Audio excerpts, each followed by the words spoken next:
Bismillahirrahmanirrahim. Assalamualaikum warahmatullahi wabarakatuh.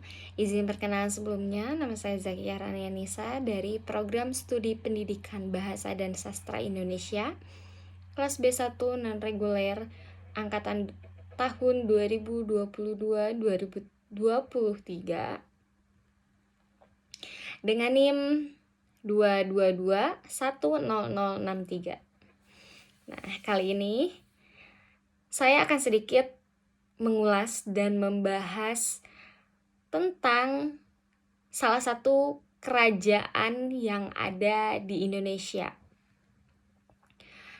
Pasti teman-teman udah pada tahu semuanya bahwa kerajaan yang ada di Indonesia itu berdiri sebelum proklamasi dibacakan. Dan kerajaan yang ada di Indonesia ini menjadi sebuah sejarah dan sebuah catatan sejarah. Tentunya sampai sekarang sejarah tersebut masih diperbincangkan, masih dibahas, baik itu dari mulut ke mulut, dalam media sosial, ataupun bisa langsung menemui lokasinya untuk mencari kebenaran dalam sejarah tersebut. Kali ini saya akan sedikit membahas tentang Kerajaan Banten berdasarkan sumber-sumber lokal, antara lain Babad Sejarah Banten, Hikayat Hasanuddin, Carita Purwa Caruban Nagari, Babad Cirebon, dan lainnya, ditambah sumber asing, antara lain sumber Portugis dan juga Cina. Nah, teman-teman, dapat diketahui bahwa daerah Banten sebelum Kesultanan dan sebelum tahun 1526,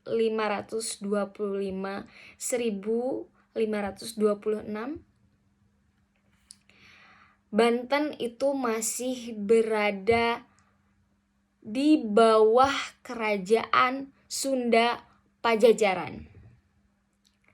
Daerah Banten waktu itu merupakan kadipaten Kerajaan Sunda Pajajaran yang berpusat di Bogor, antara Sungai Cisadane, Ciliwung, dan Cipakancilan. Pakuan sebagai pusat pemerintahan Kerajaan Sunda Pajajaran mempunyai karakter negara kota, yang salah satunya kegiatan utamanya adalah sebagai pedagang regional dan internasional.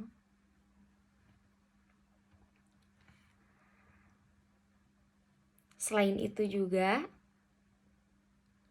pusat Kadipaten Banten di Wahanten Girang, atau lebih dikenal dengan Banten Girang, sebelah barat kota Serang, yang konon diperintah oleh Pucuk Umun. Sampai kehadiran Tompires di tahun 1512 hingga 1515, Banten masih bagian dari Kerajaan Sunda Pajajaran dan merupakan salah satu di antara pelabuhan lainnya seperti Potang, Ciguide,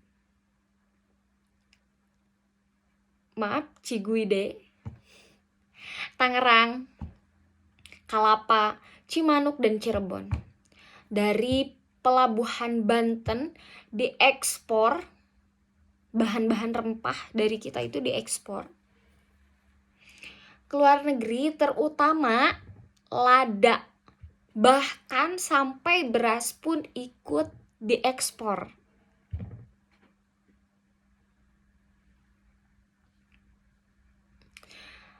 Bahkan sebaliknya, pelabuhan Banten itu sering didatangi oleh pedagang-pedagang dari kepulauan Maladipa, Sumatera, dan lain sebagainya.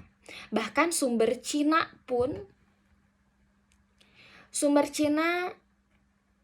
dalam Sung Peng Xiang Xiong, lalu berita Mahuang dalam Ying Yai Seng Lan di tahun 1433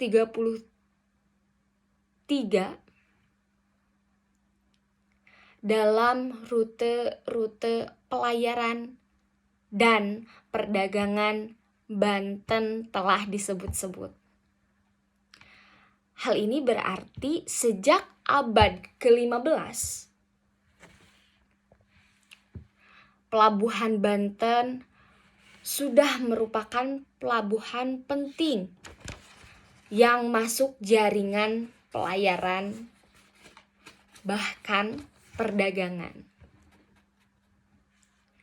Berita itu semua dapat dibuktikan oleh temuan sejumlah pecahan keramik dari masa dinasti Sung sampai Ming dari abad 10 hingga 15 Masehi. Berasal dari situs Banten Girang. Kota Banten Girang ini menurut Babad Sejarah Banten